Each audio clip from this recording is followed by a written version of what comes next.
ওই বাড়ির দেয়াল থেকে উনি যখন রাতে কিছু একটা বিড়বিড় করে পড়তেন, ওই বাড়ির ঠিক ওনার মাথার উপরেই যে দেয়ালটা টপ টপ করে রক্ত পড়তো।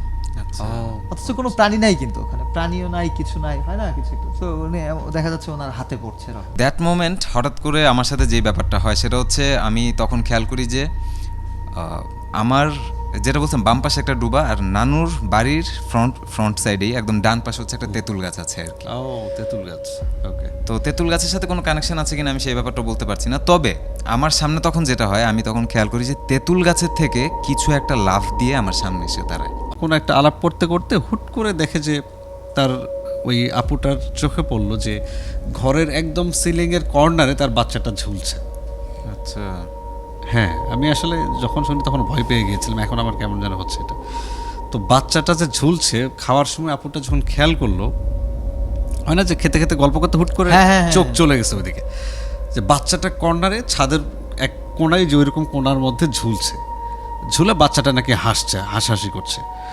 তখন ওই আপু এত ভয় পেয়ে যায়, তখন চিৎকার করে ওঠে এবং আমার হাজব্যান্ডকে বলে, দেখো ওখানে কি চলছে।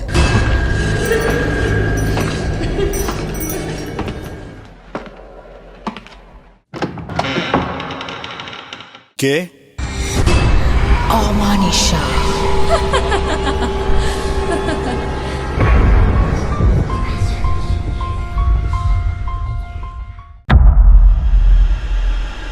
আসসালামু আলাইকুম, শুরু হয়ে গেল অমানিশা। এই মুহূর্তে যারা আমাদেরকে দেখতে পাচ্ছেন এবং যারা যুক্ত আছেন সবাইকে অনেক অনেক ভালোবাসা জানাচ্ছি। অমানিশার আজকে 36তম পর্ব। 36তম পর্বে আমার সাথে রিদম আছে। রিদম খুবই পরিচিত একজন রেডিও হোস্ট, সেটা আপনারা নিশ্চয়ই জানেন, বা যারা ঢাকা এফএমের সাথে সবসময় যুক্ত থাকেন তারা নিশ্চয়ই তাকে চিনেন। এবং আমার সাথে অমানিশার অন্যতম কারিগর শাফিল মাওলা শাফি আছে। কেমন আছেন শাফি? আমি ভালো আছি, আশা করছি আমাদের শ্রোতারাও ভালো আছেন।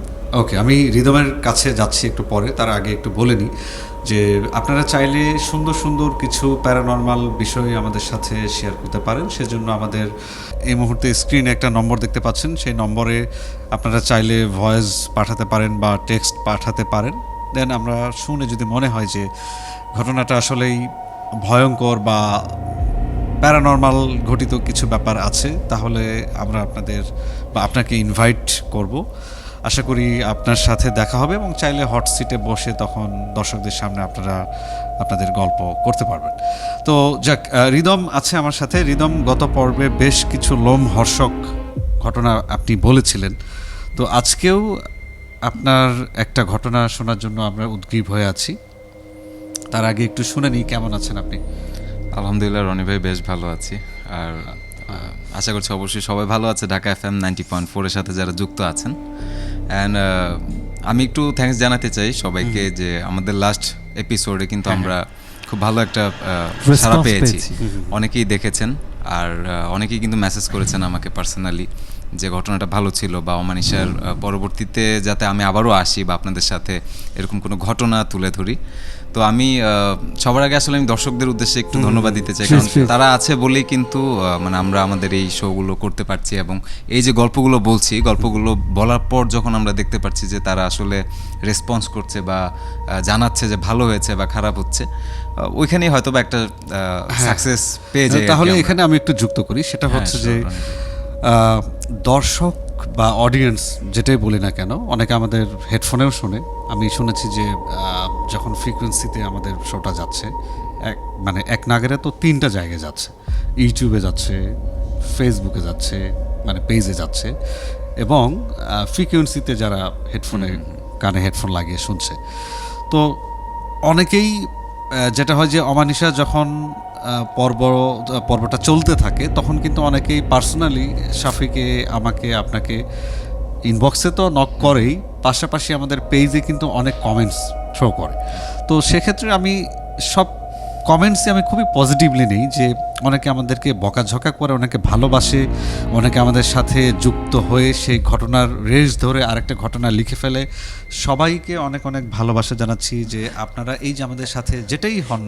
এইখানে আমি একটু বলবো, দেখুন দর্শকরা যারা আমাদের দেখছেন, প্রথমেই তো আমরা কৃতজ্ঞতা প্রকাশ করলাম, কিন্তু একটা গুরুত্বপূর্ণ ব্যাপার আসলে আপনাদের বলা প্রয়োজন।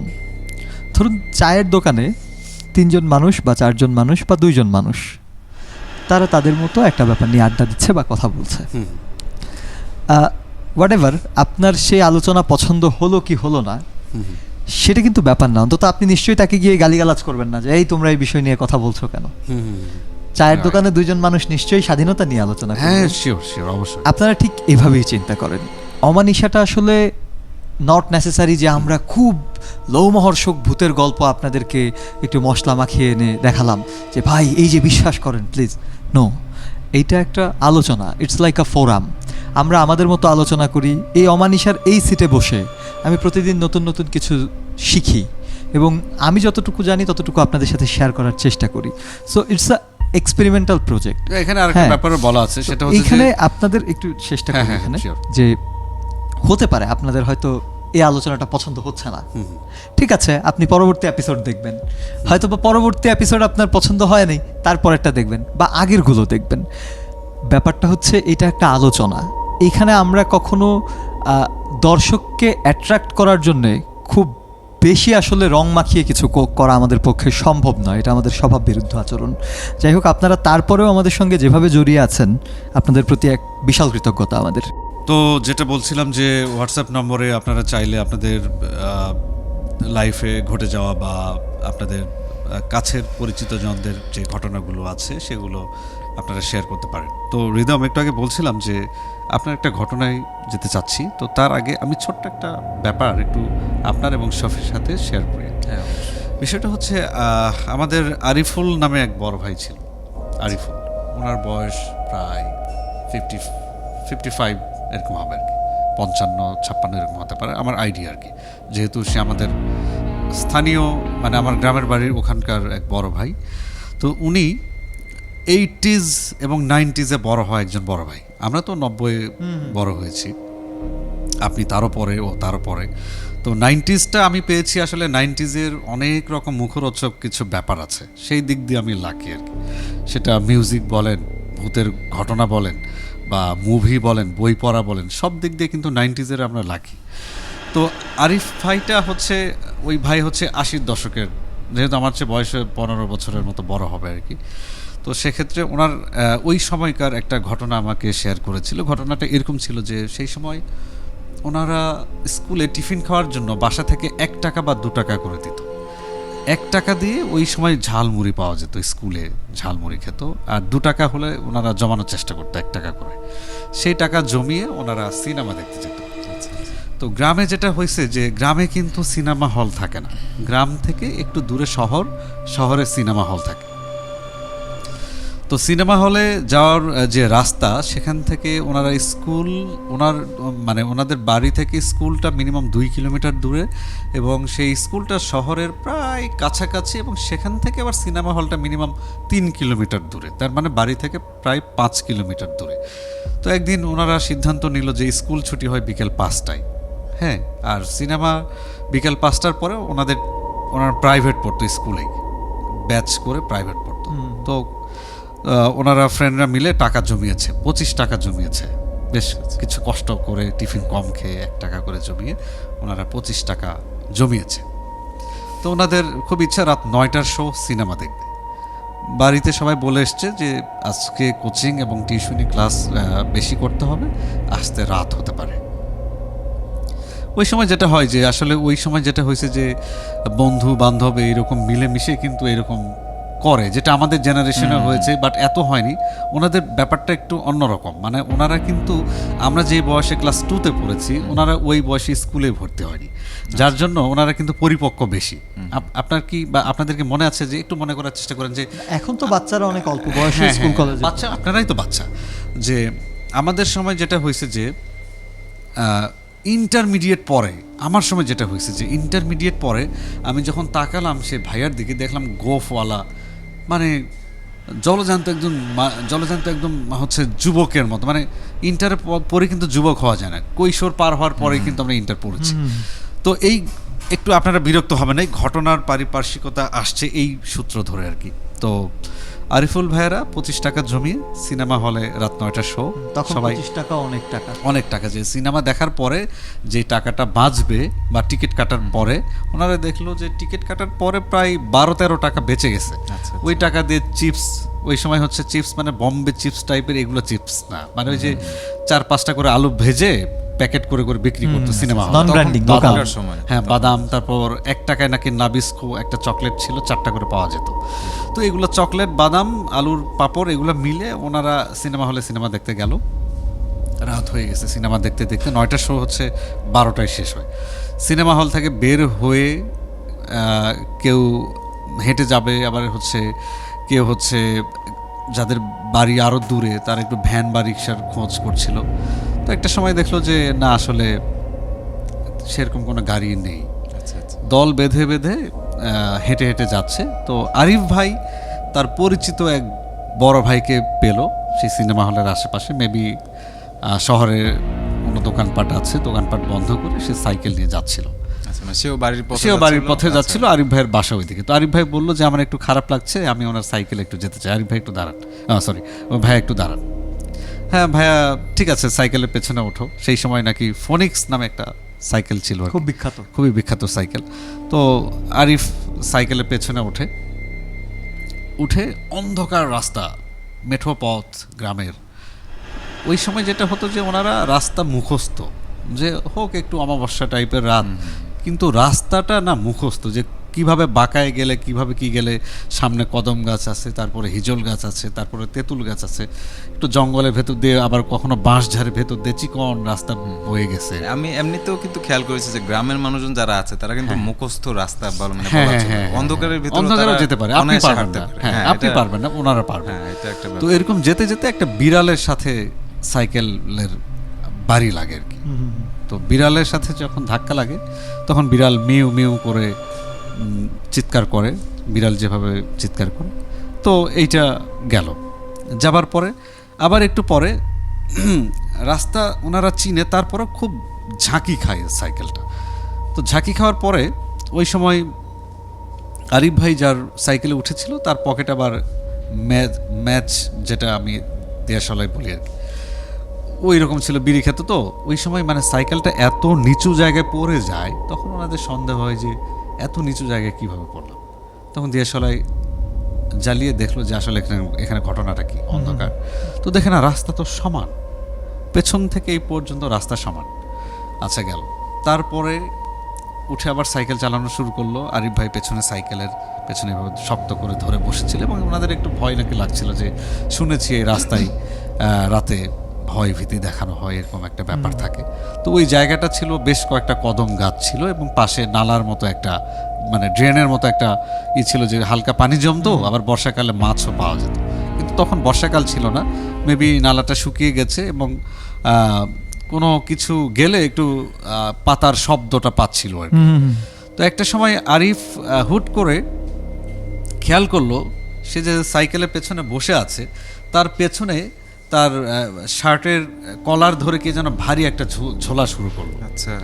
তখন আরিফ এত ভয় পেয়ে গিয়েছে যে আরিফ তার বড় ভাইকে বলছে না সাইকেলটা থামাও, যে আমার পিঠে কি যেন একটা ঝুলছে, ভয় বলছে না। ও শক্ত করে ধরে দোয়া কলেমা পড়ছে আর কি, এরকম দোয়া পড়ার চেষ্টা করছে। আরিফ তো সাইকেল চালিয়ে যাচ্ছে, একটু পরে ধপাস করে আরিফ পড়ে যায়।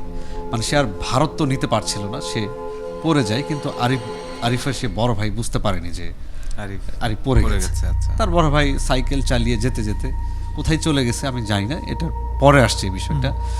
তো এইভাবে যখন আরিফ পড়ে গেল সাইকেল থেকে, তো পরে ভয়ে সে ওখানে জ্ঞান হারায় আর কি।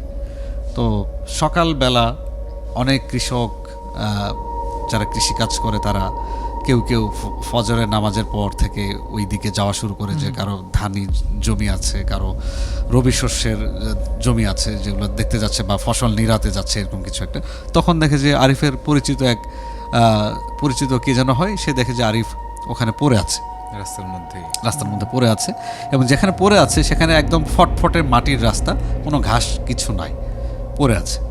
তো তখন আরিফকে চিনতে পেরে ওনারা ডাকে, তো আরিফের ঘুম ভাঙে। আরিফ যখন মানে এভাবে পড়েছিল, আরিফকে যখন ঘুম ভাঙিয়ে ডেকে তোলা হয় তখন দেখলো যে আরিফের যে পাশটা মাটিতে শুয়েছিল সেই পাশে অনেক রক্ত, এই পাশে মানে রক্তটা। অবাক করার বিষয় হচ্ছে যে ওকে যখন তোলা হলো ও তো অবাক যে আমি এখানে কিভাবে আসলাম, আমি তো সাইকেলে যাচ্ছিলাম। এই কি কই সাইকেলে যাচ্ছ, তুমি তো এখানে পড়ে আছো, ওঠো ওঠো দেখি বাবা কি হয়েছে তোমার। তখন দেখে এর পাশটা রক্ত। তো আরিফকে তার বাসায় লোকজন ধরে নিয়ে যায়, নিয়ে যাওয়ার পরে দেখে যে আরিফের যে রক্ত বের হচ্ছে, আরিফের মা ভয়ে কী কী দোয়া পরে মাটির ঢাকনাতে করে লবণ পানি খাওয়ায়, এবং পরে এটা মুছে দেওয়ার যখন চেষ্টা করলো দেখলো যে মোছার পরে শুধু রক্তটা মুছতে পারলো কিন্তু কোনো ক্ষত নাই। আচ্ছা আচ্ছা। হ্যাঁ, তাহলে রক্ত আসলো কোত্থেকে? হ্যাঁ, রক্ত আসলো কোত্থেকে। এর মধ্যে খবর পেয়েছে আরিফ ভাই, যে ওই বড় ভাই খবর পেয়েছে আরিফ বাসায় আসছে। সে তো ওই যে রাতে ওইভাবে চলে গেছে, ভয় আর আসেনি। তো সেও একটা ভয় ছিল, তাই সেও আসলো আরিফকে দেখার জন্য।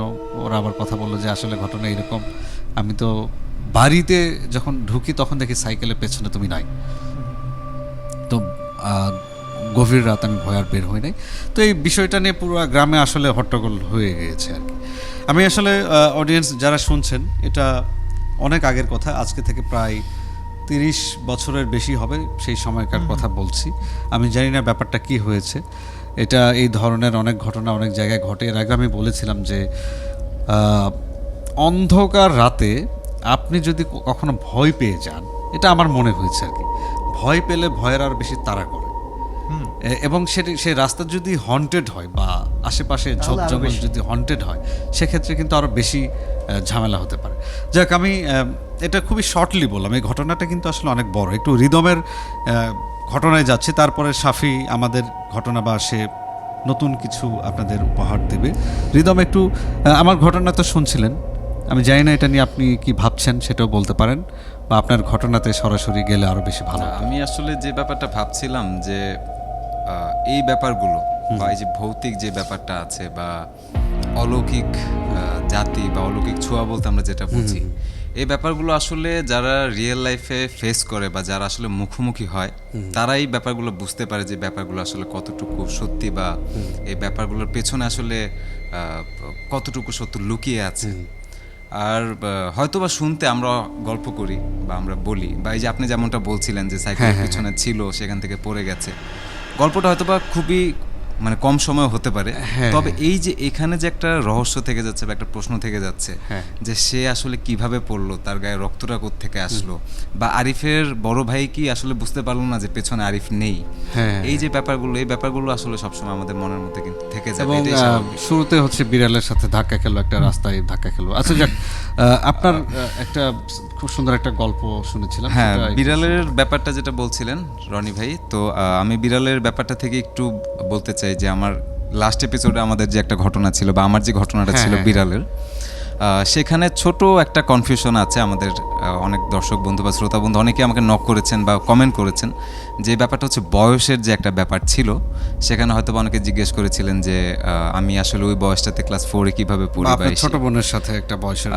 এখানে ব্যাপারটা একদম আমি সহজ ভাষায় যদি বলি, যে আমরা যখন গল্প করি বা আড্ডা দিচ্ছিলাম, তো তখন হয়তো বা গল্পের ছলে আমরা ওভাবেই কথার কথা বলেছি যে আমার বয়স এত ছিল বা আমি তখন ক্লাস 4-এ পড়ি। তখন আসলে ব্যাপারটা ছোট ছিলাম, ব্যাপারটা নিয়ে নর্মালি কথা হয়েছে, সেই হিসাবে বলা আর কি। তো আশা করছি এটা নিয়ে আসলে আর কনফিউশনের কিছু নেই। না, এটা তো আসলে এই যে আমি একটু আগে যেরকম বলছিলাম যে 30 বছর আগের ঘটনা, সেটা হিসেব করলে দেখা যাবে হয়তো 40 বছর আগের ঘটনা। সে বড় ভাইয়ের বয়স এখন 55। না, সেই বিষয়টাই ইতে আসলে ছোটখাটো এই ধরনের ব্যাপারগুলো হচ্ছে মূল এলিমেন্টস গুলো ধরলেই হয়। তবে এই যে এখানে আমার একটা ভালো লাগা কাজ করছে রনি ভাই, যে আসলে আমরা যে ঘটনাগুলো শেয়ার করছি, মানুষ যে আসলে প্রতিটা লাইন আমাদের সাথে একদম প্রতিটা লাইন শুনছে এবং প্রতিটা লাইন তারা রিলেট করছে, মিলাচ্ছে, এই ব্যাপারগুলো কিন্তু আসলে খুব ভালো লাগে। এর জন্য হয়তো বা দর্শকদের প্রতি সবসময় কৃতজ্ঞ থেকে যাবো আমরা। তো আমি আসলে সেই বিড়ালের যে ঘটনাটা ছিল, যারা এখন পর্যন্ত দেখেনি, আমাদের 35তম এপিসোডটা কিন্তু দেখে আসতে পারেন। তো আমি সেই বিড়ালেরই আমার যে পরবর্তীতে যে ঘটনাটা ছিল, আমি রনি ভাইকে বলেছিলাম যে ভাই এর পরবর্তীতে কিন্তু আমার এই বিষয়টা নিয়ে আরও একটু কাহিনী আছে, হয়তো আমরা সময় স্বল্পতার জন্য সেটা শেয়ার করতে পারিনি। তো সেটা হচ্ছে আমি যেমনটা বলছিলাম যে আমার নানুর বাড়িতে যাওয়ার প্ল্যান চলছিল। তো তারপর হচ্ছে আমার সাথে যেই ঘটনাটা ঘটে, ঘটনাটা ঘটার পর আমরা আসলে সেই দিন প্রিপারেশন নেই নানুর বাড়ি যাওয়ার জন্য, যে শীতকালীন আমরা যাব। আর হয়তোবা অনেকেই বুঝতে পারছেন না, যেহেতু এটা মাঝামাঝি অবস্থান থেকে বলছি, আমি সবাইকে বলবো যে আগের এপিসোডটা যদি একটু কষ্ট করে দেখে আসেন তাহলে কিন্তু আপনারা সুন্দরভাবে মেলাতে পারবেন। রাইট। তো তারপর যেটা হয় রনি ভাই, সেটা হচ্ছে আমি ওই অ্যাজ ইউজুয়াল ফ্যামিলির সাথে হচ্ছে আমরা নানুর বাড়ি যাই। আমার নানুর বাড়ি হচ্ছে ব্রাহ্মণবাড়িয়া কসবা, একদম ইন্ডিয়ার বর্ডারের সাথেই, হয়তো বা অনেকে চিনতে পারেন, বা কসবার কেউ থাকলে কিন্তু কমেন্ট করতে পারেন। তো কসবার কথা যদি একটু বলি, কসবা যে এলাকাটা রনি ভাই, এই এলাকাটা আসলে একটু, এই এলাকাটা নিয়ে কিন্তু মানে একটু কথা আছে, কারণ হ্যাঁ এই এলাকাটাতে আসলে আমি মানে একদম ছোট থেকেই শুনে এসেছি, মানে আমার নানুর বাড়ির যে এলাকাটা, যে এলাকা জুড়ে আসলে অনেক ধরনের সমস্যা, মানে ওইখানে দেখা যায় হ্যাঁ বর্ডারের কাছাকাছি তো বেশ বলা চলে। আর হচ্ছে ওই যুদ্ধের আমলের সময় এই এলাকাটাতে কিন্তু মোটামুটি যে পাকিস্তানিদের যে একটা ক্যাম্প করা বা বাংলাদেশি মুক্তিযোদ্ধা যারা আছে তাদের যে ক্যাম্প করা, তো সব মিলিয়ে জিলে আসলে খুব পুরানো পুরানো বাড়ি আছে, বিভিন্ন ধরনের পরিত্যক্ত রুম আছে, যেসব জায়গায় হয়তো বা এখন পর্যন্ত মানুষজন যেতে কিন্তু খুব ভয় পায়। আর সেই জায়গাগুলোতে হয়তো বা জঙ্গল টঙ্গল হয়ে আছে, এরকম একটা এলাকাতে আর কি আমার নানুর বাড়িটা পড়েছে। তো আমার ঘটনাতে যাচ্ছি, তবে যাওয়ার আগে নানুর বাড়ির দু একটা ঘটনা একটু বলি। সেটা হচ্ছে এই আমার নানুর বাড়ির যে এলাকাটা, এই এলাকাতেই যদি বলি যে অনেকে হয়তো বা ভূত যে বিশ্বাস করার যে ব্যাপারটা, অনেকেই হয়তো বা বলছে যে হ্যাঁ ভূত বিড়াল সেজে আসে, সাপ সেজে আসে, আবার অনেকেই বলছে যে ভূতের কি কোনো কাজ নেই, ভূত কেন বিড়াল সেজে আসবে, অনেকে আসলে এরকম একটা কনফিউশন থাকে। বাট এটা কিন্তু আসলে আমাদের ইসলামও বলে যে জিন জাতি বা এই অলৌকিক জাতি যারা আছে তারা দুইটা বেশ ধরতে কিন্তু খুব বেশি পছন্দ করে, একটা হচ্ছে বিড়াল আর একটা হচ্ছে সাপ। তো ঠিক একইভাবে কিন্তু আমার এই নানুর বাড়ির এলাকাতেও আমার মামারা বা হচ্ছে আমার নানারা যারা আছেন, তারা অনেক সময় কিন্তু একটা আম গাছ আছে আমাদের ওখানে, সেই আম গাছটার নিচে কিন্তু প্রায় সময় এরকম একটা সাপকে তারা দেখতে পায়। যেই সাপটা আসলে কোনো সাপ না, এই সাপটা হচ্ছে 100 বছর ধরে সে আম গাছের মধ্যে কিন্তু সে এখানেই লিড করছে, এখানেই তার বংশধর, এখানেই সে লিড করছে, সে মানে তার আয়ত্তে এলাকাটা আছে। তো অনেক সময় আবার দেখা যায় ঠিক ওই জায়গাটাতেই হয়তো অনেক সময় মানুষ ভেসে কিন্তু দেখা দেয়। দেখা যায় আমার নানা যাচ্ছিল ফজর আজানের ঠিক আগ মুহূর্তে, হয়তো আমার নানার মায়ের রূপ ধরে কিন্তু আমার নানাকে কল করছিল, আমার মামাকে আমার নানার রূপ ধরে কল করছিল, পেছন থেকে ডাকছে, এরকম অনেক ঘটনা শুনেছি। আচ্ছা যাই হোক, আসলে এই ব্যাপারগুলো নিয়ে আমরা আরেক সময় কথা বলবো, যে মানে নানুর বাড়ির কথা সাথে হয়তো বা তুলে ধরলাম। তো আমরা ঠিক ওভাবেই নানুর বাড়িতে পৌঁছাই। দেন আমার আম্মু হচ্ছে নানুর সাথে ব্যাপারটা শেয়ার করে যে এরকম হৃদন্ত ঢাকায় ভয় পেয়েছে, সে সন্ধ্যাবেলা এরকম দেখেছে, বা বিড়ালের যে ঘটনাটা মানে টোটাল বিষয়টা বলে আর কি। তো বলার পর আসলে গ্রাম দেশের মহিলা মানুষ, বা আমরা তো জানি যে তারা সব দিক দিয়ে হয়তো বা বিভিন্ন ধরনের নিয়ম কানুন মেনে চলার চেষ্টা করে, যে আজকের দিনে বের হওয়া যাবে না, সন্ধ্যার পর বের হওয়া যাবে না, দুপুরের টাইমে বের হবা না, সন্ধ্যার টাইমে বের হবা না। তো এরকম করতো। নানু আমাকে তাই বললো যে না না তোমাকে আর বের হতে দিচ্ছি না, তুমি আসছো। আমার এখনো মনে আছে, আমি তখন যদিও ছোট ছিলাম, আমি মোস্ট প্রবাবলি এটা সোমবার ছিল আমরা যেদিন নানুর বাড়ি যাই, তবে আমার নানু আমাকে বারবার করে মানা করছিল যাতে এর পরের দিন অর্থাৎ মঙ্গলবার আমি বাসা থেকে বের না হই। আমি জানি না এটার পেছনে আসলে কতটুকু যৌক্তিকতা আছে বা কতটুকু সত্যতা আছে এর পেছনে। তো ঠিক আছে, নানু যেটা বললো সেটাই। তারপর আমার খালা বা আমার নানু বা আরও পাড়া প্রতিবেশীতে আমার আম্মুর আত্মীয় স্বজন যারা আছে, তারা সবাই বললো যে রিদমকে আমরা একজন হুজুরের কাছে নিয়ে যাব। আমার নানুর বাড়ির এলাকাতেই কসবাতে, খারপাড়া হচ্ছে গ্রামের নাম। তো খারপাড়া এলাকার ঠিক একটা পাশেই হচ্ছে একটু উঁচু জায়গা পড়েছে আর কি, মানে ওইখানের যে ভিসা বসত বাড়ি যেগুলো আছে সেগুলো হচ্ছে একটু নর্মাল জায়গা থেকে একটু উপরের দিকে আর কি। তো ওই সাইডটাকে বলা হচ্ছে পুবের আটি, পুবের আটি বা পুবের সাইড এরকম কিছু বলে তাদের লোকাল ল্যাঙ্গুয়েজে। তো ওখানে হচ্ছে আমার এক মামা আছে, রনি মামা। আমার নামে? হ্যাঁ জি, রনি ভাই, রনি মামা নাম। তো রনি মামার দাদা অর্থাৎ রনি মামার হচ্ছে বাবার বাবা, সে আবার আমাদের ওই এলাকাতে খুব পুরনো একজন ওঝা ছিলেন আর কি। তো তার কাছেই আমাকে নিয়ে যাওয়ার মতো একটা প্রস্তুতি মোটামুটি নেওয়া হয়। তো যদিও আসলে আমি তখন ছোট বা আসলে সবসময় হয়তো বা এই যে ব্যাপারগুলো অলৌকিক ঘটনা বা ভৌতিক ঘটনা এগুলোর প্রতি একটা ফ্যাসিনেশন ছিল, তো তখন হয়তো বা বিশ্বাস করতাম না। তো তখন আমি ভাবতাম যে না আসলে কার কাছে নিয়ে গেলে কি হবে। তো আমাকে ঠিক বুধবারে মঙ্গলবারে কিন্তু আমাকে বাসা থেকে বের হতে দেয় নাই। দেন বুধবারে যাওয়ার পর ওই লোকটার সামনে আমি বসার পর সে হয়তো বা এটা তাদের অ্যাজ ইউজুয়াল যে করণীয়, সে বিভিন্ন ধরনের বই পড়ছিল, কোরআন শরীফ ঘাটাঘাটি করলো, সে কিছু অক্ষর লিখলো, আমার নাম জিজ্ঞেস করে পরবর্তীতে সে আমাকে বলল যে তোমার জন্ম মাস তো অগাস্টে, আমার বার্থডে অগাস্টে। তো আমি বললাম জি হ্যাঁ অগাস্টে। সে রাশিফল বের করলো মনে হয়, হয়তো বা এরকম কিছু হতে পারে। তারপর সে খুব মানে অদ্ভুতভাবে সে একটা ঝাড়ু দিয়ে আমার শরীরের মধ্যে আর কি বিভিন্ন জায়গায় সে ঝাড়ুটা লাগায়। আচ্ছা আচ্ছা। তো আমি এক পর্যায়ে খুব বিরক্ত হই যে আসলে ঝাড়ু দিয়ে কেন আমাকে সে এভাবে করবে বা এসে। তারপর আমাকে আমার আম্মু বলছিল যে rhythm let him do what ever he wants. তো ঠিক আছে করলো উনি ওনার মতো করার পর তিনি হচ্ছে 2টা তাবিজও দিল আর কি। আর সে শেষে দিয়ে আবার আম্মুকে বলছিল যে আমি যখন পেটে ছিলাম বা মানে আমি যখন পর্যন্ত মানে তখন দুনিয়ার আলো দেখি নাই, তখন কি আমার আম্মু কোনো অ্যাক্সিডেন্ট করেছিল কিনা বা আমাকে নিয়ে পড়ে যাওয়ার মতো কোনো অ্যাক্সিডেন্ট হয়েছিল কিনা বা এরকম কিছু ব্যাপার জিজ্ঞেস করেছিল। আম্মু হয়তো বা তখন আসলে ওইভাবে তাকে কোনোভাবে কনফার্ম করতে পারেনি। তো যাই হোক সে ওভাবে শোনাটোনার পর সে আমাকে যেটা বলছিলাম 2টা তাবিজ দিল, বললো যে একটা কোমরই ব্যবহার করতে আর একটা হচ্ছে আমার বালিশের ভেতরে রেখে দিতে সবসময়। তো যাই হোক আমি আসলে তখনও ব্যাপারটা বিশ্বাস করতাম না। তবে রনি ভাই সেই দিনেরই যখন সময়টা একটু গড়ালো, মানে আমরা বিকেল থেকে যখন সন্ধ্যার দিকে যাচ্ছে বা আমি সেখান থেকে চলে আসার পর আমার সময় যেটা যাচ্ছিল, এই তখনের মোমেন্টটা আমি এখনও আসলে মনে করতে চাই না, বাট শেয়ার করছি যেহেতু। সেটা হচ্ছে আমার নানুর বাড়ির সামনে খোলা জায়গা আছে, আমরা যেটা ইউজুয়ালি উঠান বলে থাকি বা ফ্রন্ট করিডোর যেটা থাকে আর কি।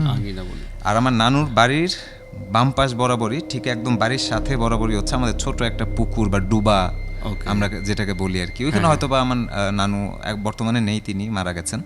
নানু হয়তো বা সেখানে কিছু মাছ টাছ করতো আর কি, এরকম ছিল। তো অ্যাজ ইউজুয়াল টাইম মাগরিবের ঠিক কিছুক্ষণ মাগরিবের আগ মুহূর্তে, মাগরিবের আজান তখন পর্যন্ত হয়নি, আমি হচ্ছে বাড়ির সামনেই ওই যে আঙিনা বললাম, আঙিনায় চেয়ার নিয়ে বসা, তখন কারেন্ট নাই আর কি, ইলেকট্রিসিটি নাই, এটা গ্রাম দেশে স্বাভাবিক একটা বিষয়। তো দেন সেখানে বসে আছি, আমি একা ছিলাম আর মোটামুটি সবাই ভিতরে ছিল আর কি।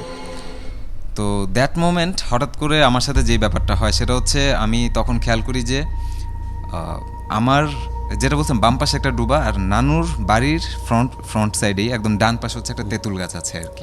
তেঁতুল গাছ, ওকে। তো তেঁতুল গাছের সাথে কোনো কানেকশন আছে কিনা আমি সেই ব্যাপারটা বলতে পারছি না। তবে আমার সামনে তখন যেটা হয়, আমি তখন খেয়াল করি যে তেঁতুল গাছের থেকে কিছু একটা লাফ দিয়ে আমার সামনে এসে দাঁড়ায়। আমি তখন হচ্ছে চেয়ারে বসা, প্লাস্টিকের চেয়ারের মধ্যে আমি বসা। তো যখন দাঁড়ায় তো মানে ব্যাপারটা হচ্ছে যে মাগরিবের আগ মুহূর্ত, অন্ধকার হচ্ছে অবস্থা। আমি সেই আলোতে যতটুকু বুঝলাম যে কোনো একটা জিনিস, যে জিনিসটার মানে পাগুলো হচ্ছে রনি ভাই কুকুরের মতো, মানে এটার টোটাল বডিটা কিন্তু একটা কুকুরের বডির মতো। তবে আমি কুকুরের যে মাথাটা সেটা আমি স্পষ্ট দেখতে পাচ্ছিলাম। কুকুরের মাথা দেখা যাচ্ছিল না, মাথাটা দেখা যাচ্ছিল না, শুধু বডিটা, আমি বডিটা বুঝতে পারছি একটা কুকুরের বডি। ওকে ওকে। এখন মাথার ব্যাপারটা যদি বলি, মাথার ব্যাপারটা আমার কাছে খুবই কনফিউজিং লাগছিল তখন। আমার কাছে একবার মনে হচ্ছিল এটা কোনো মানুষের মাথা, আবার কোনো দিক দিয়ে মনে হচ্ছিল যে বিভৎস কিছু একটা, বা কোনো দিক দিয়ে আসলে আমি মানে কুকুরের মাথা আমরা তো দেখলে বুঝতে পারবো যে হ্যাঁ ঠিক আছে এটা একটা কুকুর, দেখলে অবশ্যই দেখলে বোঝা যায়। ছিল এরকম কিছু বোঝা যাচ্ছিল, সেটা বিভৎসভাবে আওয়াজ করছিল, মানে আমার দিকে মানে কেমন জানি একটা আওয়াজ করছিল, শো শো শব্দ করছিল এরকম। তো আমি তখন ওই মুহূর্তে আমি আবারও ওই যেটা বললাম এর আগের এপিসোডে বলেছিলাম যে আমি ফ্রিজ হয়ে যাওয়ার যে একটা ব্যাপার, আসলে আমরা ভয় যখন পাই স্বাভাবিক একটু ফ্রিজ হয়ে যাই বা নড়তে পারি না। তো আমি তখন খুব চেষ্টা করছিলাম আমার আম্মুকে বা নানুকে কল করার জন্য বা ডাকার জন্য, কিন্তু আমি কোনোভাবে আসলে তাদেরকে ডাকতে পারছিলাম। ওকে। তো ওই মুহূর্তের মধ্যে যখন আমার বডিটা যখন রিলিজ হয়, তখন আসলে আমি যখন মানে কল করতে পারি, মানে আমার মুখ দিয়ে যখন আওয়াজটা বের হয়, ঠিক সেই মুহূর্তেই আমার সামনে থেকে সেই জিনিসটা এক লাফ দিয়ে ওই যে পাশে যে ডুবাটা আমি প্রথমেই বললাম সেই ডুবার ভিতরে ঢুকে যায়, মানে পানির মধ্যে লাফ দেয়। আচ্ছা আচ্ছা। আর সে যখন পানির মধ্যে লাফ দেয় একটা বড় কিছু পানিতে পড়লে হ্যাঁ, সবাই এটা আমরা আমি জিজ্ঞেস শব্দটা- করলাম। শব্দ হয় শব্দটা পেয়েছেন? হ্যাঁ, এই শব্দটা শুধু আমি পাইনি, শব্দটা সবাই শুনেছে। বাসার ভেতরে যারা ছিল সবাই কিন্তু শব্দটা পেয়েছিল। তারপর এক পর্যায়ে আসে, আমি আবারও ঠিক হাউমাউ করে কাঁদছিলাম। দেন হচ্ছে তারা এসে আমাকে জিজ্ঞেস করে যে কি সমস্যা, তো তখন বলি যে এরকম এরকম ঘটনা, এই আর কি। তো তখন আমাকে নানু আবার আমাকে বকাবাধ্য করে যে বুধবার আমি কেন মাগরিবের টাইমে বাইরে বসে আছি। ওকে। তো এরপরের দিন আমাকে আবারও নেওয়া হয়। তো তারপর নেওয়ার পর উনি আমাকে যেটা বলে যে আপনার ছেলের মধ্যে তো সমস্যা আছে। কেন, কি সমস্যা? আপনার ছেলেকে 2টা তাবিজ দেওয়া হলো, সে তো তাবিজগুলো সাথে রাখেনি। বাট আনফর্চুনেটলি হয়েছে, ওই আমি যখন সেখান থেকে হুজুর দেখিয়ে বের হচ্ছিলাম, আমি তাবিজ 2টা একটা পুকুর ঘাটে রেখেই চলে আসছি। কারণ আমি ব্যাপারগুলোর সাথে আসলে আমি ব্যাপারগুলো বিশ্বাস সেটা করতাম তো না। তাহলে আপনি ইচ্ছে করে করেছেন যে আমি এগুলো ইউজ করব না। হ্যাঁ, মানে ইউজ করব না। অমনোযোগী। হ্যাঁ হ্যাঁ। অমনোযোগী বলতে আসলে অমনোযোগী তখন আমি মানে হচ্ছে- আমার কাছে যেটা মনে হয়েছে যে এই ব্যাপারগুলোর সাথে আসলে ভূতের মানে যে তাবিজ সম্পর্ক উনি থাকতে পারে। তাবিজের গ্রাহ্য সাথে করেন এটার না আর কি রিলেট হতে পারে? হ্যাঁ, হতে পারে যে দরকার ব্যাপারটা নাই ছিল পড়ে। এরকমটাই হয়। তো তারপর আমাকে সেই তাবিজগুলো আবারও দেওয়া হয়। কিন্তু মোটামুটি তাবিজগুলো দেওয়ার পর আর মানে হচ্ছে তেমন আর এরকম কিছু ফেস করিনি আপনি কি আর কি। তখন তাবিজগুলো সিরিয়াসলি ব্যবহার করলেন? তাবিজগুলো বেশ কিছুদিন, একটা ছিল আমার বালিশের ভেতরে আর আরেকটা হচ্ছে আমার বডিতে ইউজ করতাম। বাট ওইটাও হয়তো বা একটা পর্যায় পর গিয়ে ছেড়ে দিয়েছিলাম আর কি। তো ইচ্ছা হয়নি দেখতে যে তাবিজের ভেতরে আসলে কি ছিল? না, ইচ্ছা বলতে আসলে তাবিজের ব্যাপার আপনি যেটা বললেন এরকম মন মানসিকতা হয়েছে, তবে আরো অনেক পরে, যখন আরেকটু বুঝ হলো নিজের ভেতরে যে মানে তাবিজ ঠিক ব্যাপারটা তখন কি। না, যখন ওকে হ্যাঁ, হ্যাঁ, দিয়েছিল ওগুলো হ্যাঁ, তখন সেটা সে বুঝতে আসলে পারছি। ওই চিন্তাটা মাথায় আসেনি। তো আচ্ছা, তারপরে?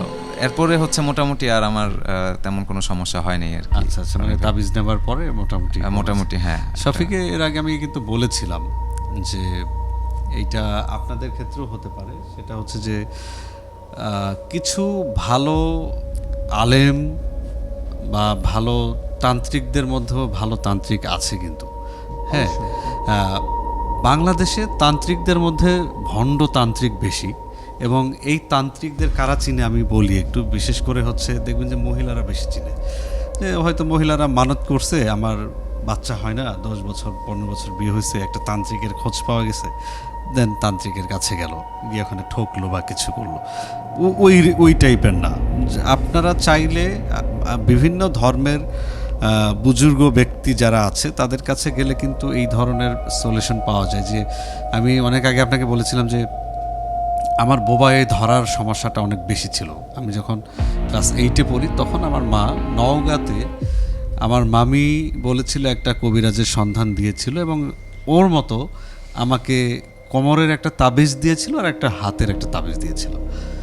তো আমি প্রথম দিকে পড়তে চাইতাম না, মানে কেমন একটা লাগে না, কোমরে একটা তাবিজ কালো ফিতা মানে দড়ির মতো দিয়ে তাবিজ পরা থাকবে, এখানে একটা থাকবে, স্কুলে গেলে বন্ধুরা হয়তো শার্ট ধরে যখন টেনে দুষ্টুমি করবে তখন এটা দেখা যাবে, মানে একটু খুব ব্যাকডেটেড ফিল হচ্ছিল যে না, এটা আমি কোনোভাবেই করবো না।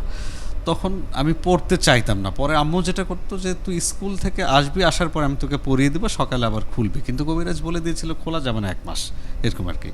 তো প্রথম দিকে এই খুলে আবার পড়তাম, তখন একটু ঝামেলা ছিল। তারপরে কন্টিনিউয়াসলি সাফি আমি এটা পড়া শুরু করি। কোমরে পড়লে তো স্কুলে বন্ধুরা দেখতে পাবে না, তখন আমি মানিয়ে নিলাম যেটা পড়ি।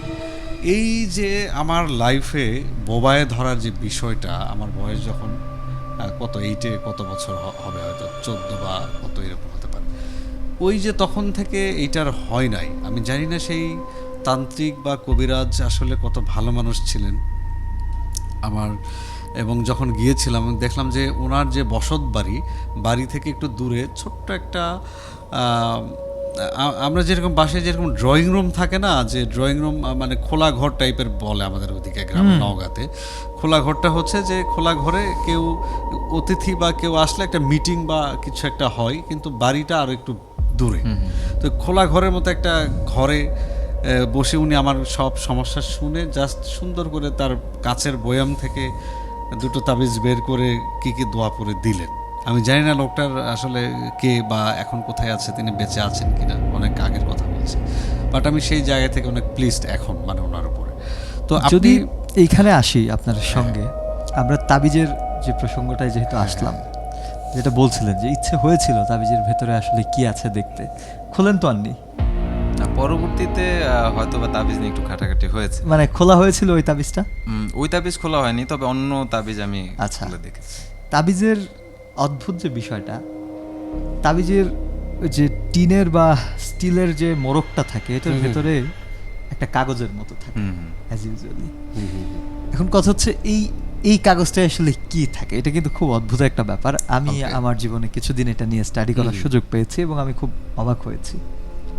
জাস্ট হাতে খুব ছোট করে আঁকা ছবি থাকে কয়েকটা, এবং অদ্ভুত বিষয় ছবি নাকি হচ্ছে সাংকেতিক কোনো একটা, সাংকেতিক না, কালো জাদু টাইপের কিছু কিছু না, কিছু ক্যারেক্টার আঁকা থাকে। আচ্ছা আচ্ছা। অদ্ভুতভাবে আমি দেখলাম সেই ক্যারেক্টারগুলো ম্যাক্সিমাম প্রাচীন গ্রিসের গডেস, ও আচ্ছা আচ্ছা আচ্ছা। যাদেরকে প্রাচীন গ্রিসে মানে পূজা করা হতো এবং হ্যাঁ, প্রাচীন হ্যাঁ, গ্রিসে যাদেরকে দেবতা মানা হতো। অদ্ভুত ব্যাপার হলো এই জিনিসটা না প্রুভেন। কেমন প্রুভেন? আমি বলছি না যে আপনারা কেউ আসলে তাবিজের উপর বিশ্বাস করুন অবিশ্বাস করুন, ব্যাপারটা এরকম না। পৃথিবীর সব কিছু এক্সপেরিমেন্ট। সো এই তৎকালীন সময়ে এই শক্তিগুলোকে পূজা করা হতো এই কারণে যেন তাদেরকে অপশক্তির হাত থেকে এরা বাঁচায়। অদ্ভুত লাগে আমার কাছে যে আমরা দেখি যে মিশরীয় সভ্যতা তো মোটামুটি এখন শেষ, এখন তো আমরা একটা মডার্ন সভ্যতায় আছি, কিন্তু এখনকার তান্ত্রিকরাও সেই সংকেতগুলোই আঁকছেন। শুধু প্রাচীন, নট অনলি মানে মিশর বা গ্রিস, আমি দেখছি যে অনেক প্রাচীন সভ্যতার দেবদেবীদের ছবি ক্র্যাশ করেই আসলে তাবিজগুলো বানানো হচ্ছে। এবং আপনি যেটা বললেন যে আসলে দেখছেন আপনি তাবিজ রেখে গিয়েছেন কোনো একটা পুকুর ঘাটে, এটা কিন্তু সেই কবিরাজের জানার কথা না, আপনি কিন্তু তার সামনে ফেলে আসেননি, বাট সে কিন্তু বলে দিল যে আপনি তাবিজগুলো ব্যবহার করছেন না। সে কিন্তু আপনাকে জিজ্ঞেস করার প্রয়োজন মনে করেনি যে তুমি তাবিজগুলো কি তোমার সাথে আছে। আপনি যেটা বললেন যে তাবিজটা নেয়ার পর আপনি দেখলেন যে আর সমস্যাগুলো হচ্ছে না। পৃথিবীর সবকিছু তো আসলে আর রিলিজিয়াস না। পৃথিবীর যেমন ভিন্ন ধর্মী সমস্যা আছে তেমন ভিন্ন ধর্মী সমাধান আছে। এখন ধরেন আমার জ্বর হয়েছে, আমি মেডিসিন নিব, এটা কি ধর্মীয় মেডিসিন? না। আমি ওষুধ খাবো, সেটা কি ধর্মীয় ওষুধ? না না না। সো এটা এখন অনেকে চিন্তা করতে পারেন যে হ্যাঁ আপনি ধর্মীয় রীতির বাইরে তো চিন্তা করতে পারেন, কিন্তু পৃথিবীতে সবকিছু আপনি চাইলেও ধর্মীয়, যেমন যেটা বললাম যে আপনি তো ধর্মীয় ঔষধ খেয়ে জ্বর ভালো করছেন না।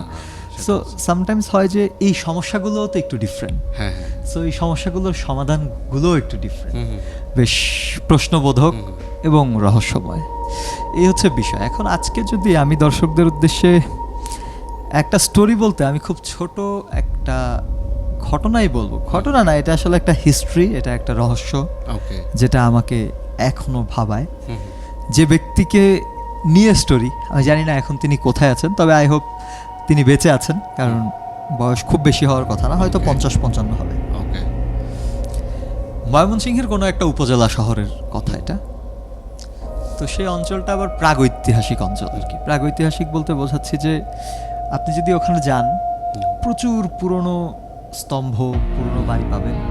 আজকের কালকের না, এগুলো হচ্ছে আপনার তৎকালীন জমিদার, তারপর বেশ কিছু রাজা। মানে ময়মনসিংহ তো আসলে উর্বর অঞ্চল। সো যেটা হয় বিভিন্ন দেশে, যেমন রংপুর, রাজশাহী বা যে সমস্ত দেশে ভাটি এলাকা আমরা যেটাকে বলি, যেখানে পানি ওঠে, সেখানকার তৎকালীন জমিদারদের একটা বড় অংশ ময়মনসিংহের ওই অঞ্চলটায় গিয়ে তারা নিজেদের থাকার জন্য বাড়ি করত। সো বুঝতেই পারছেন যে প্রচুর পরিমাণ রাজাদের ওখানে আসলে বসত ভিটা ছিল। মানে দেখা যাচ্ছে তাদের জমিদারি রংপুরে, কিন্তু থাকছে এখানে, যেহেতু এখানে পানি টানি ওঠে না। এরকমই একটা ভবনে থাকতেন একজন হাই স্কুল টিচার, আমি তার নাম বলছি না। তিনি ইংলিশ পড়াতেন। Is dam smart. ওই সময়টায় দেখা যেত যে আমরা এখন যে ধরনের ডিভাইস ইউজ করি, হ্যাঁ, যেমন ঘড়ি বা চশমা, আমি যে কথা বলছি এটা 2013 না, সরি, এটা 7-8-এর কথা। আমি অনেক বড় হয়ে পরে বিষয়টা রিকগনাইজ করেছি, মানে ঘটনাটা 7-8-এর। সো উনি 1 থেকে 2 বছর ময়মনসিংহের ওই অঞ্চলটাতে ওইখানকার একটা হাই স্কুলে উনি পোস্টিং হয়েছিল। মানে ইংলিশ পড়াতে। হ্যাঁ হ্যাঁ, তো ওনার স্মার্টনেস, এমনিতে ইংলিশের টিচার তো তৎকালীন সময়ের ইংলিশ টিচাররা কিন্তু অনেক বেশি নলেজিয়াস ছিল, যেমন এখন তো আমাদের ইংলিশের জন্য অনেক অপশন আছে। সো এর বাইরেও উনি খুব স্মার্ট, স্টুডেন্টরাও খুব পছন্দ করত। তো উনি আবার যে বাসাটায় থাকতো সেটা হচ্ছে একটা প্রাচীন জমিদার বাড়ি। আমি বলেছি যেহেতু ওখানে প্রচুর জমিদার বাড়ি, সো সবগুলো না আবার ভেঙে পুরো শহরটাকে রিফর্ম করা সম্ভব না।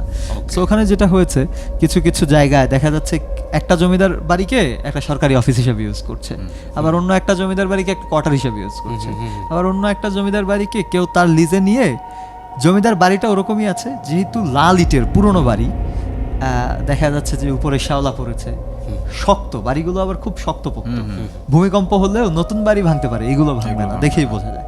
কিছুটা ওই যে প্রত্নতাত্ত্বিক হ্যাঁ। যেরকম আমরা উপাদান পাই সেই রকম আর right. কি ব্যাপারটা। সো উনি এরকম একটা বাড়িতে উনি থাকার সিদ্ধান্ত নেন। হ্যাঁ, তো সবাই একটু অবাক হয় যে স্যার এত স্মার্ট মানুষ এরকম একটা বাড়িতে কেন থাকতে চান। তো উনি বলেন যে আমি আসলে একটু এই ধরনের বাড়ি পছন্দ করি, এই ধরনের বাড়ি আমার একটু পছন্দ। তো সেই স্যার আবার কিছুটা অকাল্টিস্ট ছিলেন, ও, তিনি আচ্ছা, আচ্ছা। তন্ত্রবিদ্যা প্র্যাকটিস করতেন। এটাই বলছিলাম যে এটা কিন্তু খুব স্মার্ট লোকজন করে আসলে। হ্যাঁ হ্যাঁ তো উনি যে আবার তন্ত্রবিদ্যা প্র্যাকটিস করতেন সেটা উনি স্টুডেন্টদের সঙ্গে কখনো বলতেন না, কিন্তু ওনার কিছু কিছু ডিফারেন্ট ইস্যুস ছিল বা আচরণগত। যেমন উনি হয়তো কোনো একটা স্টুডেন্টের দিকে হা করে তাকিয়ে আছে, হ্যাঁ তাকিয়ে থেকে উনি হয়তো বলছে এই তুমি সাবধান, হ্যাঁ হ্যাঁ বের হও না দু একদিন, এরকম। বা উনি হয়তো বলছে যে তুমি একটু সাবধানে চলাফেরা করতে হবে, তোমার সামনে বিপদ। স্টুডেন্টদেরকে এরকম বলে দিত। সো হয় না, অনেকে চিন্তা করতে কি বুজরুকি কথাবার্তা বলছে, আবার অনেকে ব্যাপারটা সিরিয়াসলি নিত, কিন্তু ম্যাক্সিমাম টাইম দেখা যেত উনি যাদের অ্যালার্ট করতেন এরা আসলে কোনো না কোনো ঝামেলায় পড়তো, এবং স্যারের অ্যালার্ট যদি তারা মানে মেনে নিত তাহলে দেখা যেত যে আসলেই একটা বড় বিপদ হয়েছে। ধরেন এরকম অনেক সময় হয়েছে যে একজনকে বলছে যে তুমি ওই দিন বিকেলে তোমার কোচিং বা প্রাইভেটে আসার দরকার নেই, তুমি রেস্টে থেকো।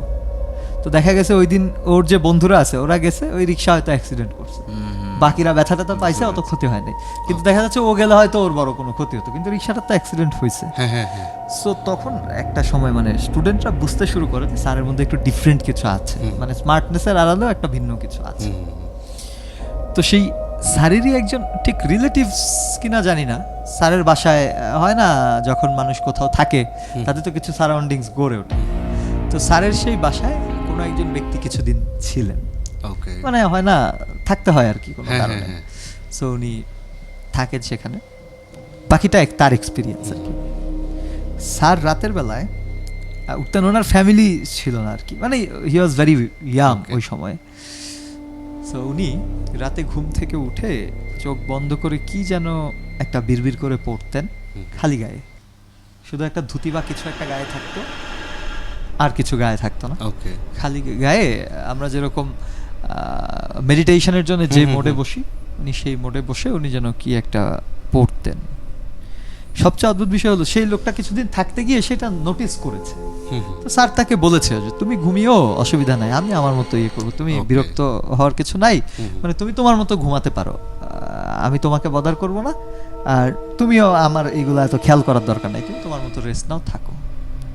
ইন্টারেস্টিং ফ্যাক্টটা হচ্ছে এই যে আগেই বলেছি যে ওই বাড়িটা তো অনেক পুরনো, ওই বাড়ির দেয়াল থেকে উনি যখন রাতে কিছু একটা বিড়বিড় করে পড়তেন, ওই বাড়ির ঠিক ওনার মাথার উপরেই যে দেয়ালটা টপ টপ করে রক্ত পড়তো। আচ্ছা অথচ কোনো প্রাণী নাই, কিন্তু ওখানে প্রাণীও নাই, কিছু নাই, হয় না কিছু একটু। তো উনি দেখা যাচ্ছে ওনার হাতে পড়ছে রক্ত। উনি কি শিওর হয়েছে যে সেগুলো রক্ত নাকি এসির পানি আসলে না না, তখন হয়ে আসলে পড়ছিল? আমি 2007-এর কথা বলছি, আচ্ছা, তখন আচ্ছা। মফস্বলে এসি খুব রেয়ার ছিল, হ্যাঁ, খুবই এবং rare, রেয়ার বলতে ছিলই না, হ্যাঁ। জাস্ট নট দ্যাট, যে বাড়ির লোকেশন আমি আপনাকে বললাম হ্যাঁ, হ্যাঁ, হ্যাঁ। সেটাকে ভেদ করে এসি সেট করাটা খুব কঠিন না। আপনি তো জানেন লাল ইটের বাড়িগুলোর দেয়াল কত মোটা হয়, সো এসির প্রশ্নটা আসেই না, এটা রক্তই ছিল আর কি। সো পরবর্তীতে স্যারই শেয়ার করে, উনি যে খুব গোপনীয়তা রাখেন ব্যাপারটা তা না, উনি শেয়ার করার প্রয়োজন হয় না বলে শেয়ার করেননি আর কি। সো ওনার হাতে গায়ে টপ টপ করে রক্ত পড়তো চারপাশে, এইটা দেখে আর কি যে ছেলেটা ছিল সে ভয় পায়, এবং সে কয়েকদিন পর স্যারের বাসা ছেড়ে সে আবার তার বাসায় ফিরে যায়। সো স্যারকে সে আর কি পরে জিজ্ঞেস করে যে স্যার ঘটনা কি। তখন স্যার বললো সব তো আর তোমাকে বলা সম্ভব না, কিছু বিষয় আছে, যখন তুমি অন্য কোনো জগৎকে তোমার সাথে কানেক্ট করার চেষ্টা করবা তখন অনেকগুলা বাধা সৃষ্টি হবে। তোমার চারপাশে কিছু এনার্জি থাকে, তোমার চারপাশেও কিছু এনার্জি থাকে, যারা চায় না তুমি অন্য কোনো শক্তিকে তোমার সাথে যুক্ত করো, তাহলে সেই শক্তিগুলো আবার হুমকির মুখে পড়ে। যেমন ধরেন হয়তো ওই বাড়িতে, মানে ব্যাপারটা আমি একটা উদাহরণ দিচ্ছি, যেমন ধরেন ওই বাড়িতে হয়তো কোনো একটা অপশক্তি আছে, হ্যাঁ, ইটস ওকে।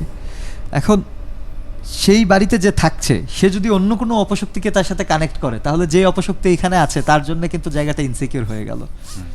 সো তখন স্যার বলে আর কি যে আমি যখন ধ্যান করি বা মেডিটেশন করি, এই কারণে তখন চারপাশ থেকে বেশ কিছু বাধা আসে। আমি আমার মৃত বাবার কণ্ঠস্বর শুনতে পাই, এবং সেটা আমার ভ্রম না, আমি স্পষ্টত শুনতে পাই। আমাকে স্পষ্টত তারা অনেক কিছু বলেন, আমাকে আমার ফোঁটা ফোঁটা রক্ত পড়তে থাকে, চারপাশে ঝুম বৃষ্টি, ঝড়, দমকা হাওয়া, আমার ঘরে পর্যন্ত বাতাস ঢোকে।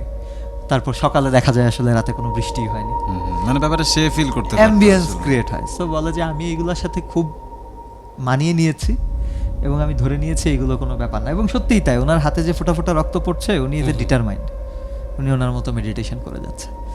সো তখন আর কি উনি এই ব্যাপারটা নিয়ে মুখ খুলে এইটুকু বলেন। আমি জানি না তিনি এখন কোথায় আছেন। অনেক দিন আসলে আমি ওনাকে দেখি না, আমি খুব ছোটবেলায় ওনাকে দেখেছি। সো বললামই তো, আমি আপনার এই ঘটনার রেশ ধরে আর একটা ঘটনা মনে পড়লো, একটু বলি, তুমি শোনো। সেটা হচ্ছে যে আমার ফ্রেন্ড তন্নির কথা মনে আছে, হ্যাঁ, হ্যাঁ। ও লালনের গান করে। তো তন্নির বাসা হচ্ছে শেখের টেক, মোহাম্মদপুর শেখের টেকে বাসা। তো ওর ফ্ল্যাটের ঠিক অপোজিট ফ্ল্যাটে এক আপু থাকতেন, উনি স্কুল টিচার আর কি। ওকে ওনার হাজব্যান্ড কোনো একটা কোম্পানিতে জব করে, আর ওনার ছোট্ট একটা বাচ্চা আছে, ওকে ছেলে বাচ্চা। ওনার বাচ্চার বয়স 5, 4.5, 5 এরকম। তো ম্যাক্সিমাম টাইম প্রচুর দুষ্টুমি করতো বাচ্চাটা, দুষ্টুমি করতো, এখানে হিসু করতো, ওখানে হিসু করতো, মানে এত দুষ্ট যে ওকে আসলে কন্ট্রোল করা মুশকিল। তো কোনো একটা সময় একদিন রাতে ওনারা বাচ্চাটাকে ঘুম পাড়িয়ে দিয়ে ডাইনিং রুমে এসে ওনারা খাওয়া দাওয়া করছিল।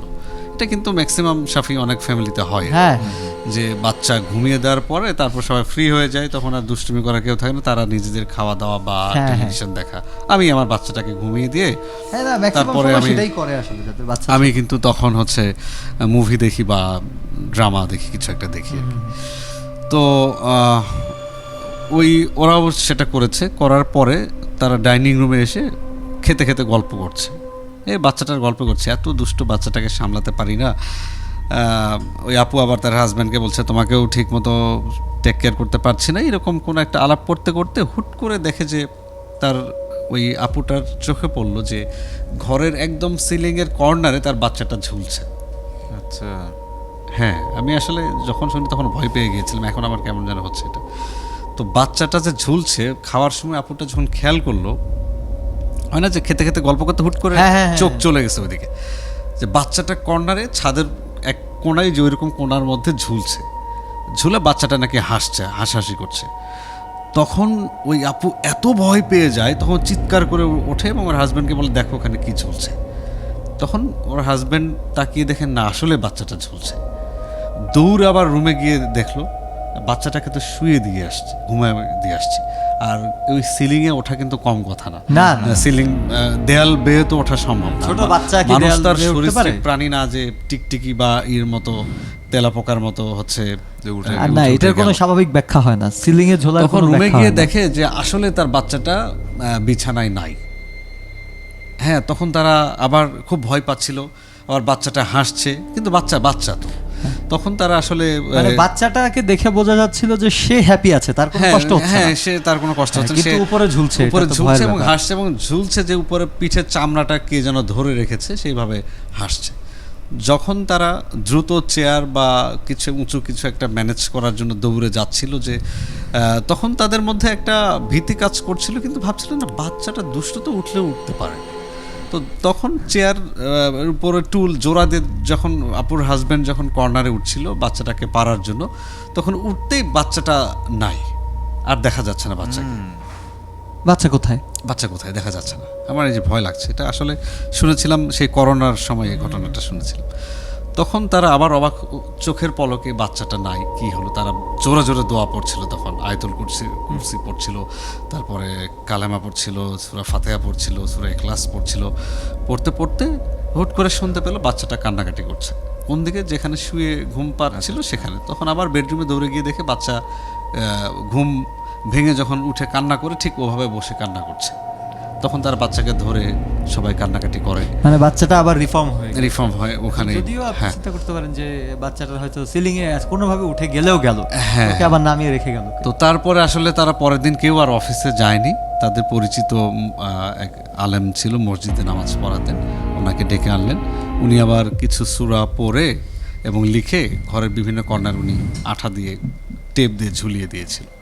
তো এরপর থেকে আসলে আমি ওই একটা সমস্যাটা ব্যাপার হয়নি আর। বলতাম মাঝে মধ্যে, বা এখন আমি এটা ফিল করি, বাচ্চাদেরকে আসলে চেষ্টা করতে হয় গার্ডিয়ানদের একদম সাথে সাথে রাখা। এটার একটা কারণ আছে, যদিও অনেকেই বলেন যে বাচ্চারা তো অনেক বিরক্ত করে, ছোট মানুষ, কিন্তু একটা নিরাপত্তার বিষয় আছে। আমি আপনাকে একটা কথা বলেছিলাম যে যারা কথা বলতে পারে না, যেমন একটা ছোট বাচ্চা কিন্তু প্রাণীদের মতোই, কারণ সে মানে নিজের মতো সে চলতে পারে না, সব তার সময় সেন্স সব নাই, কথা বলতে পারে না, বোঝাতে পারে না, বোঝাতে এরকম আর পারে কি। না।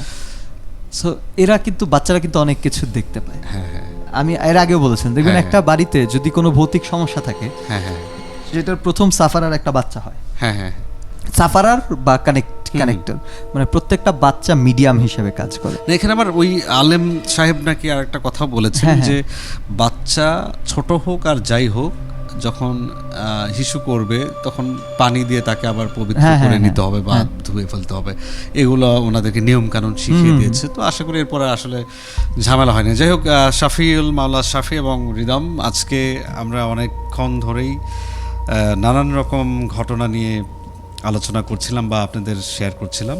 নিশ্চয়ই আপনারা শুনেছেন যারা যুক্ত আছেন আমাদের সাথে এখন পর্যন্ত। তো আশা করি আগামী পর্বে আবারও আপনাদের সাথে দেখা হবে। সে পর্যন্ত সবাই ভালো থাকবেন, সুস্থ থাকুন। সুস্থ থাকুন। খোদা হাফেজ।